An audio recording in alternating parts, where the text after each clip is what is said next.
Hello बच्चों, स्वागत है आपका अपने ऑनलाइन क्लासेस में। बच्चों, मैं हिमांशु मिश्रा, आपका फिजिक्स टीचर।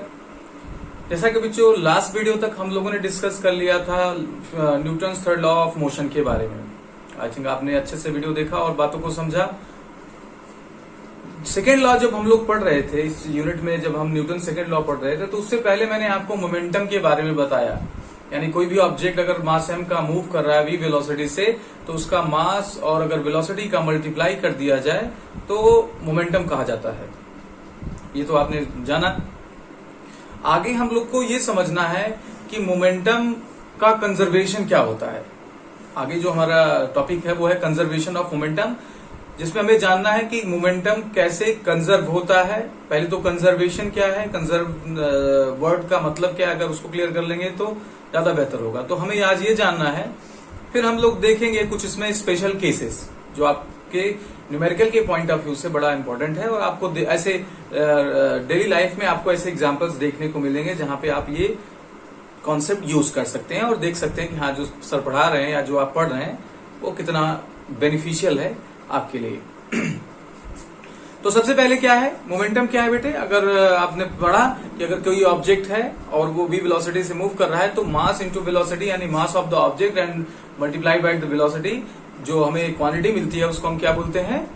मोमेंटम बोलते हैं। ठीक है। मोमेंटम पे हमने बेस्ड एक लॉ पढ़ा, न्यूटन सेकेंड लॉ, कि अगर किसी बॉडी का मोमेंटम चेंज हो रहा है तो change in momentum with respect to time, यानी टाइम के साथ जो मोमेंटम में चेंज हो रहा है वो डायरेक्टली बॉडी पर जो फोर्स लगा है उसके प्रोपोर्शनल है। यानी अमाउंट ऑफ द फोर्स पर क्या है, डिपेंड करता है कि कितना फोर्स उस पर लग रहा है। ओके, तो ये आपको याद होगा। जरा ध्यान से देखिए, फिर से मैं लिख रहा हूं। ये न्यूटन सेकेंड लॉ होगा। फिर इसी को हम लोगों ने जब क्या किया, आगे प्रूफ किया, तो हमने इसी से एक रिलेशन डिराइव किया, F is equal to ma। इसी से हम लोगों ने क्या किया, रिलेशन डिराइव किया, मास इंटू एक्सीलरेशन। किया कि नहीं किया? ठीक है। तो इसी से रिलेटेड, इसी पर आधारित हमारा जो कंजर्वेशन ऑफ मोमेंटम है वो इसी से वेरीफाई होगा। तो पहले हम लोग समझते हैं कंजर्वेशन ऑफ मोमेंटम है क्या, फिर बाद में हम लोग क्या करते हैं, बातों को समझते हैं कि कैसे यहां से बात निकल के आएगी। तो हेडिंग करें कंजर्वेशन ऑफ मोमेंटम।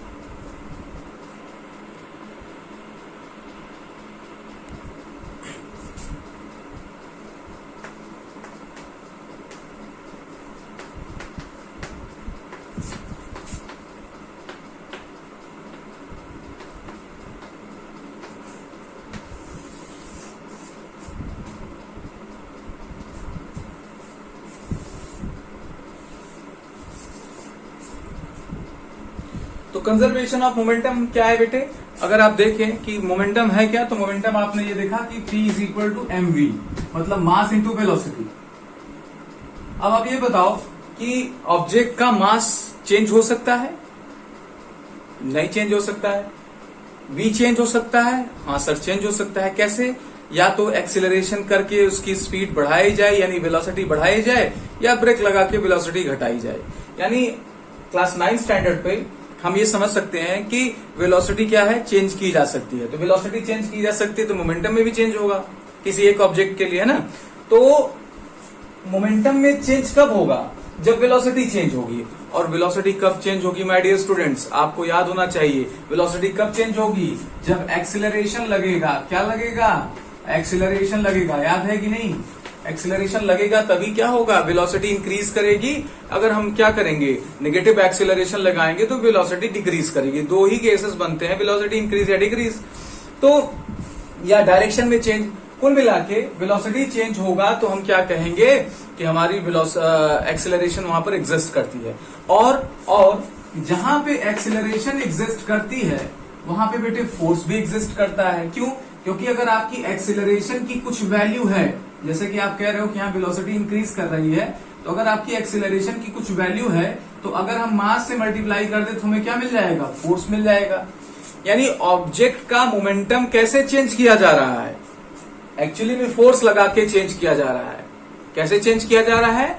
फोर्स लगाने से। तो फोर्स लगाने से एक्सीलरेशन एग्जिस्ट होता है, एक्सीलरेशन अपनी जगह बनाता है, और उस एक्सीलरेशन के कारण my dear students momentum change होता है। बात समझ में आई? अच्छा, ये बात समझ में आई। अब बात आती है कंजर्वेशन ऑफ मोमेंटम क्या है। देखिए कंजर्वेशन वर्ड का मतलब होता है चलिए अब देखिए, अब बात करते हैं कंजर्वेशन ऑफ मोमेंटम क्या होता है।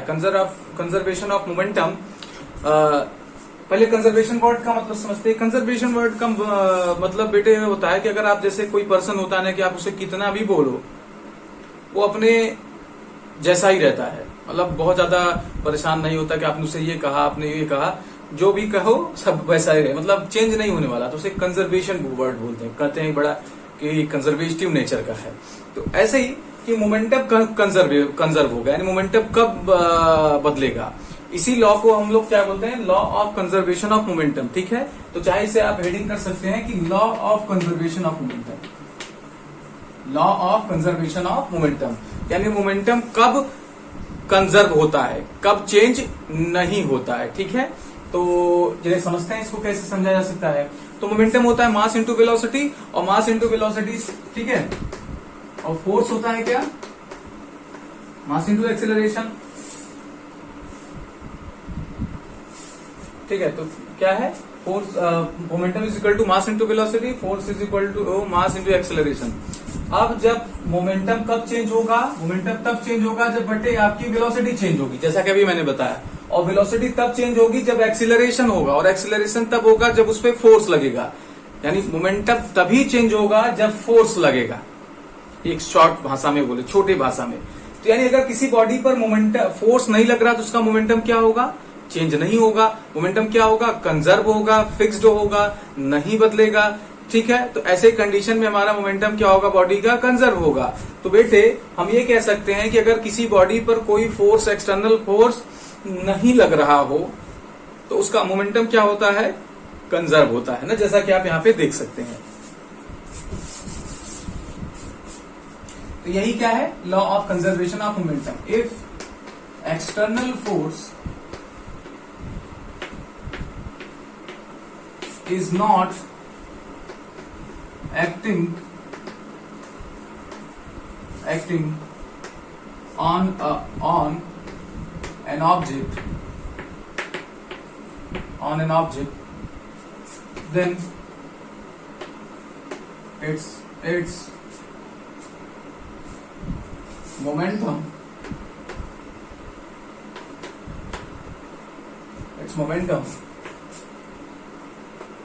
remains conserved। इसका मोमेंटम क्या होगा बेटे, कंजर्व होगा।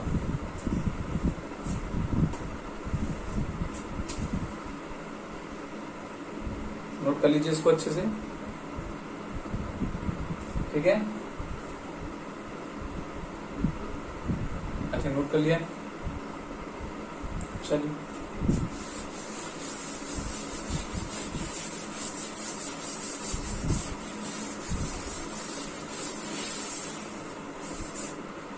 अब बेटे सपोज करिए कि जैसे आपने क्या किया, एक बॉडी ले लिया किसी एक कंडीशन पे, मान लीजिए एक ए प्लेस पर और बी प्लेस पर। ए प्लेस पे ले लिया, बी प्लेस पे ले लिया, और ये आगे बढ़ रहा है, इसका मास है, इसकी जो मोशन में वेलोसिटी है वो v है। अगर इस पर कोई फोर्स काम नहीं कर रहा है, यानी ये सिर्फ क्या है, स्वतः खुद से मूव कर रहा है और इस पर कोई एक्सटर्नल फोर्स काम नहीं कर रहा, तो यहां पर जो मोमेंटम होगा, यानी इनिशियल मोमेंटम पॉइंट ए पर और पॉइंट बी पर, यानी फाइनल मोमेंटम, दोनों क्या होंगे, सेम होंगे। ठीक है, तो in absence of external force,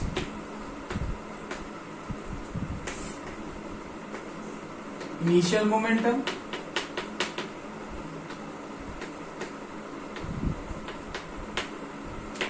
is equal to final momentum।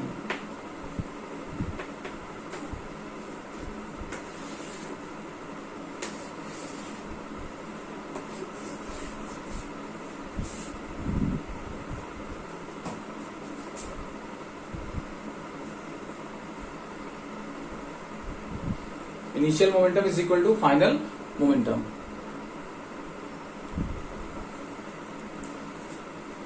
चलिए इसको नोट कर लीजिए अच्छे से।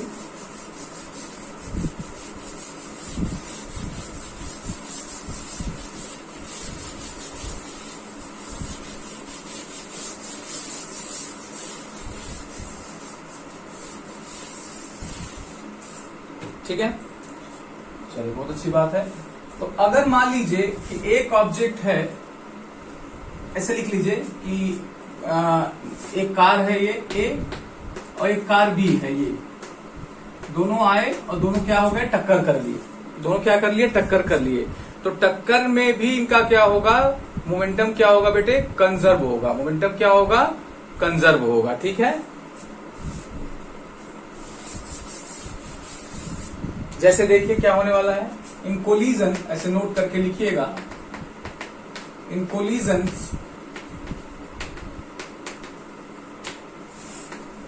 मोमेंटम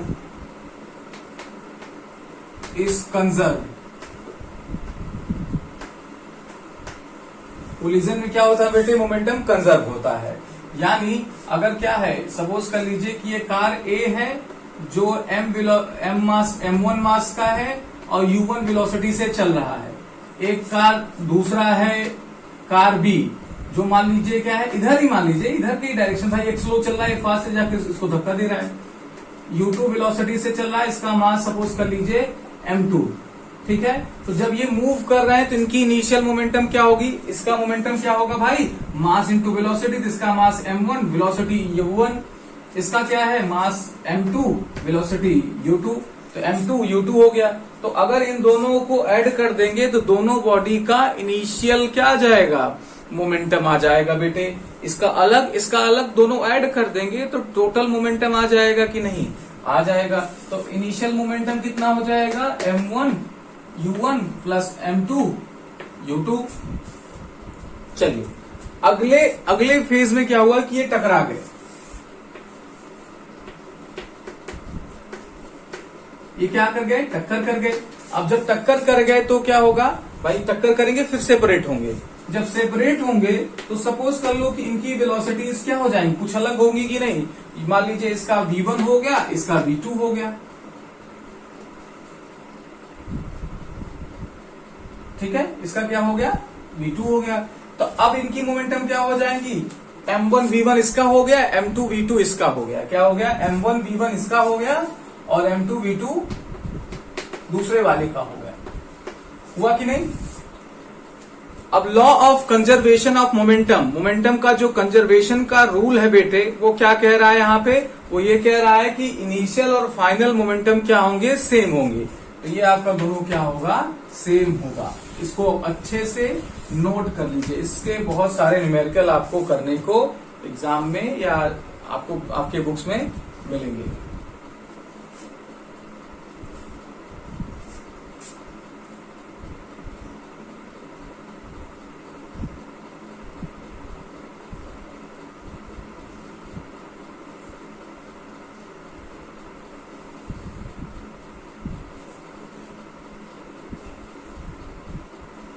ठीक है, चलिए बहुत अच्छी बात है। अब देखिए,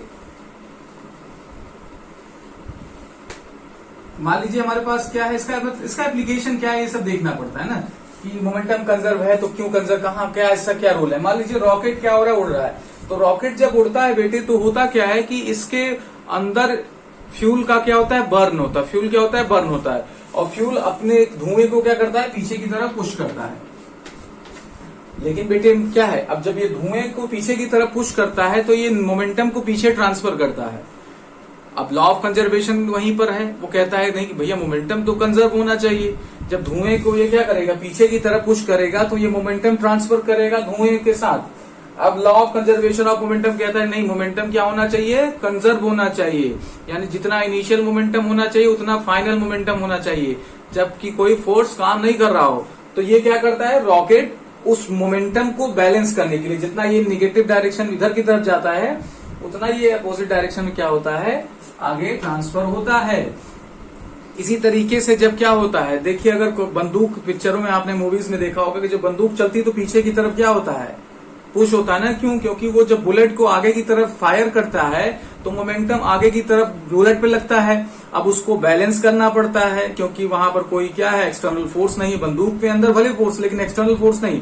तो क्या करते हैं, मोमेंटम को बैलेंस करने के लिए गन क्या होता है, पीछे की तरफ पुश होता है। तो ऐसे एग्जाम्पल्स हैं जहां पर आप देख सकते हैं कि बेटे मोमेंटम क्या होता है, कंजर्व देखने को मिलता है। ठीक है, चलिए ये बात आपको अच्छे से समझ में आई, इससे आप एग्जाम में क्वेश्चन जरूर पाएंगे।